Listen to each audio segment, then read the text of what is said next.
All right, I think this is going to be one of the easiest reviews I've done in a while. Basically, there's just two questions you need to answer. One, are you in the market for a chronograph around $300? And two, do you like the way this looks? Today we're checking out the Fleuss chronograph from Spinnaker Watches.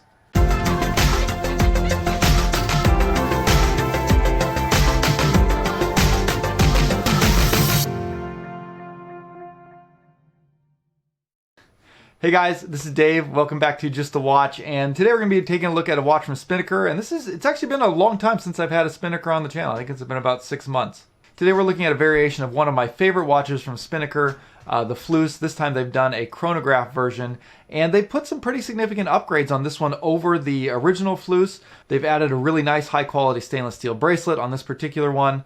You're getting now a slightly domed sapphire crystal instead of a flat sapphire crystal, and the Lume has been upgraded over the original Fleuss. You're still getting 150 meters of water resistance, that cool textured dial, screw-down crowns and pushers. So lots of really great specs at a pretty reasonable price. This one, the retail price on the bracelet version comes in at $315. And if you want to get on the hybrid leather/rubber strap, that'll knock the price down to $260. But as is usual with Spinnaker, I do have a discount code, which if you use, I will get a small commission, but you will also get 15% off, making the bracelet version $267 and the hybrid leather/rubber version down around $220. Which is actually a pretty phenomenal value for everything that they're offering you in this Seiko mecha-quartz powered chronograph watch. So really everything comes down to, I think, whether or not you like the look of this watch, because that's really the only, possible drawback that we have here. As far as specs goes and build quality, the watch is a pretty incredible value at the price you can get, especially if you use the discount code. But for my taste, I think the dial is just a little bit overdone and maybe a little bit on the cluttered side. Which could be, one of the potential drawbacks, and maybe why you might not be as drawn to this watch as some of the other ones that Spinnaker has offered in the past. But anyways, let's go ahead and jump in and take a closer look and see what you guys think. All right, here's the Spinnaker Fleuss with a case diameter of 43 millimeters. Lug to lug is fairly substantial, 51 millimeters. You're getting a thickness of about 12.5 millimeters, and lug openings of 22 millimeters. This new version has a very nice domed sapphire crystal. It's very slightly domed. It's not a high dome, but you do get a really cool kind of distortion effect at extreme angles, which again is something that you didn't get on the original Fleuss. You're getting 150 meters of water resistance with screw-down crown and pushers as well, which is a cool feature that will definitely help the watch maintain water resistance underwater if you do choose to take it swimming. Inside, you're getting a Seiko, I believe it's a VK63 mecha-quartz movement. Mecha-quartz movement, for those of you guys who don't know, this is a quartz watch, so it's battery powered. It has all of the accuracy of a quartz watch, but the chronograph function, the part of that does the timing, is actually mechanical. There's a mechanical chronograph module sort of attached to this quartz battery powered movement inside. And what that does is it gives you a very tactile feel when you use the chronograph function. So when you start and stop it, you get a much more satisfying feel there. And then the other cool thing is when you do reset it, you get that instant flyback effect, which is really fun to play around with.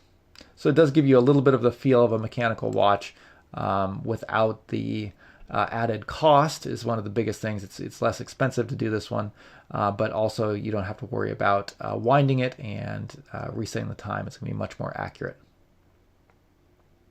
The other cool thing that you get with the mecha-quartz movement is this very smooth sweep, and you'll notice if you look very closely that the individual seconds are broken into 1/5 of a second, and that is because the chronograph movement does tick 5 times per second. So if you were able to slow this down and zoom in, you would be able to see that it is ticking away 5 times each second, so that when you stop the movement, when you stop the chronograph, you're able to actually read it on that dial down to 1/5 of a second, which makes it very, very accurate and functional as a chronograph should you need to time something very specifically. Another nice thing about this particular one, and something that I think is an upgrade over some of the other chronographs I've seen Spinnaker put out, is that when they do the 60-minute dial on this one, the 60-minute subdial, so this one over here at 9 o'clock is what is your minute counter for the chronograph, you can see that each individual minute is marked out so that you can read the minutes fairly easily. I believe on the whole chronograph, they only had like every 5 minutes marked out, so it's much more difficult to read. So I'm happy to see that they put the detailed minute markings on the minute counter there. The other cool thing that you're getting is this kind of large date complication. So rather than just a single date window, you're actually getting 2 date wheels, which enables the date to be much larger,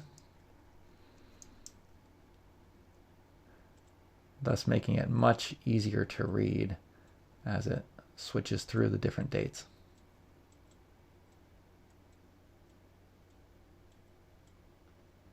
One minor issue that this particular unit does have, and this is something I've seen is fairly common on other mecha-quartz movements, is that the chronograph seconds hand is very slightly misaligned. So you can see that it is, I think, just a little bit to the right when it resets. It doesn't snap back exactly centered.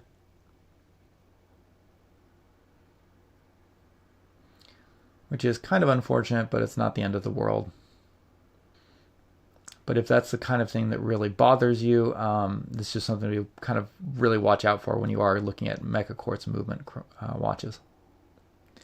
You can see the dial design has a very nice textured dial, and I think the applied numbers really pop off pretty well here. I like that they have also included these sort of batons as well. So you get a lot of areas that are loomed. The full dial is loomed. You're getting a loomed bezel insert. You're getting loomed markers all the way around, loomed hands, including hour, minute, and second, and then also loomed chronograph hands, which we'll get to a loom shot in a minute here. Now, well, I think I like the colors, and it is a very colorful, kind of good summer-looking watch. For me, I think the dial is just a little bit too busy, and I don't know. You know, there's with this movement, you kind of have just a lot going on. With that 3 different subdials and then the large date at 12 o'clock. There's just so much crammed on here. If they could have made it a little bit cleaner, like maybe, I don't know, maybe not make the subdials quite so much of a contrast, or perhaps, you know, gotten rid of these sort of orange blocks around the chronograph minutes counter. I don't really think that that adds much as far as functionality or design goes, and to me it just kind of makes the dial look a little bit too busy. But that said, the dial is very well done. The texture is good. The printing is good. You know, the quality is there. It's just I question some of the design choices that they made in it. You are getting a loomed bezel, but the bezel has an acrylic bezel insert, which is kind of interesting. You don't see that very often. So the bezel insert here will pick up scratches, whereas the crystal itself is sapphire and it won't scratch, but you're definitely going to get some markings on there. It could be buffed out with a little bit of polywatch, but that's something that, you know, I guess it kind of adds some character if you start getting a little bit more wear and tear on the bezel. You are getting a 120 click unidirectional bezel, which has a little bit of backplay, but not much.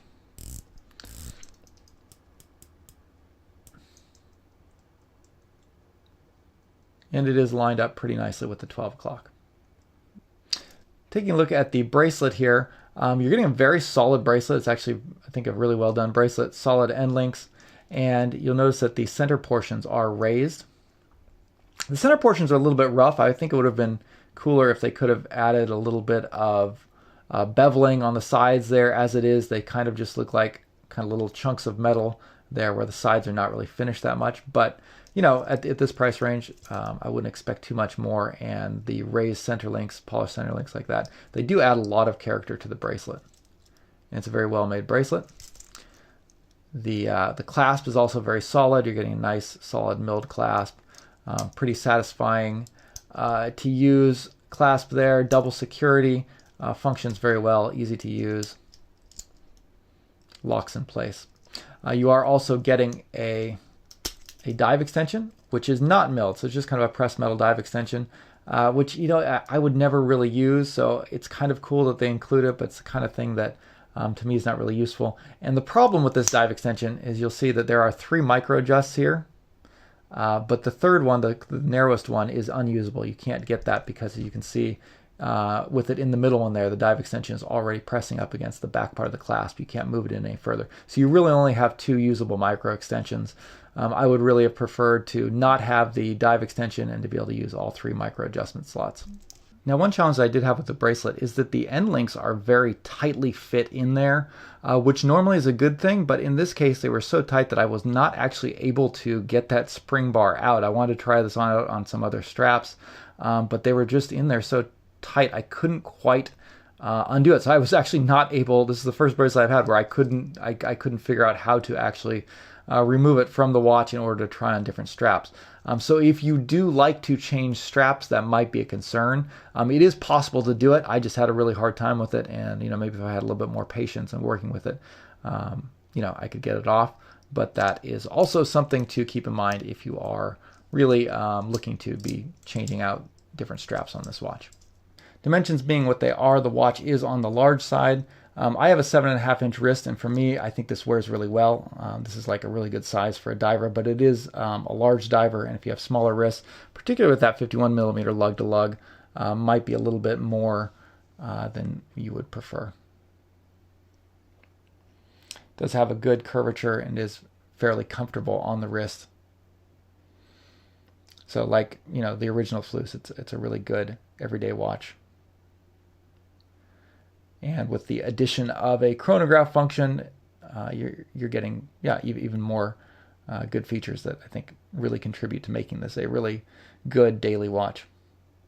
Okay, let's go ahead and check out the Lume on the Fleuss chronograph. And as I mentioned, it is a significant upgrade over the original Fleuss. It glows much brighter than that. And so I did throw it up in a 2-hour time lapse against some of the better watches in my collection.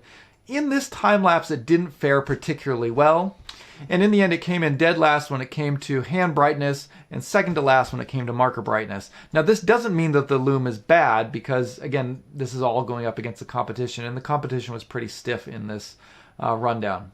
Overall, it's a pretty average amount of Lume for a dive-style chronograph, and it is nice that Spinnaker decided to Lume all of the subdials and the second hand as well, leaving you access to all of its functions even in the dark.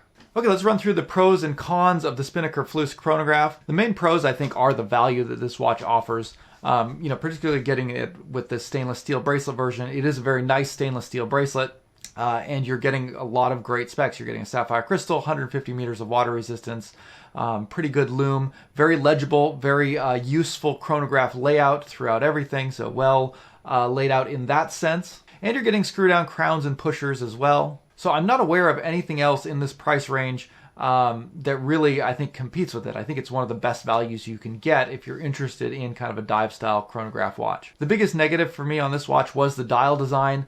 They chose a movement that is a very busy movement. It's got a lot of complications in there. You've got that big date at 12 o'clock. You've got 3 subdials. So it's just a lot of stuff going on in there. And that was, I think for the original Fleuss, it was this sort of Blancpain's 50 Fathoms homage that had this really kind of clean dial layout that had a real classic look. When you put all of the chronograph stuff in there, it really changes the character of the watch a lot. And I think they almost got away with it.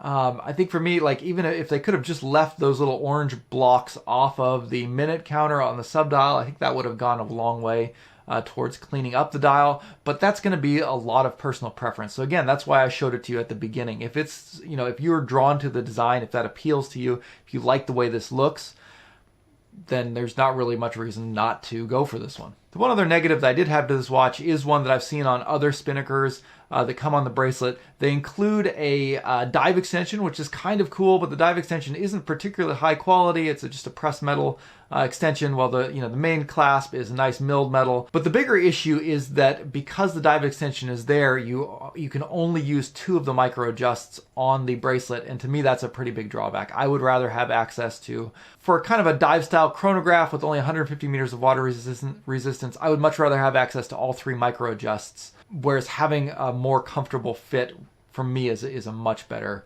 option. So overall, that wraps up the review of the Spinnaker Fleuss chronograph, and I'm pretty impressed at the direction that Spinnaker has been taking these, to see them make these kind of incremental improvements in some areas. Still, maybe some of the design choices that they made didn't exactly appeal to me, but that's a lot of personal preference. Overall, I think that they're still offering pretty great values, and overall it's a pretty good watch for the money. So if you like the design, if you like the style, definitely I'd say go for it if you're in the market for a chronograph in this price range. But otherwise, there might be some other options out there. Either way, thank you guys for watching, and let me know what you guys think of this particular one down in the comments below. Always good talking to you, and we will see you next time. Bye.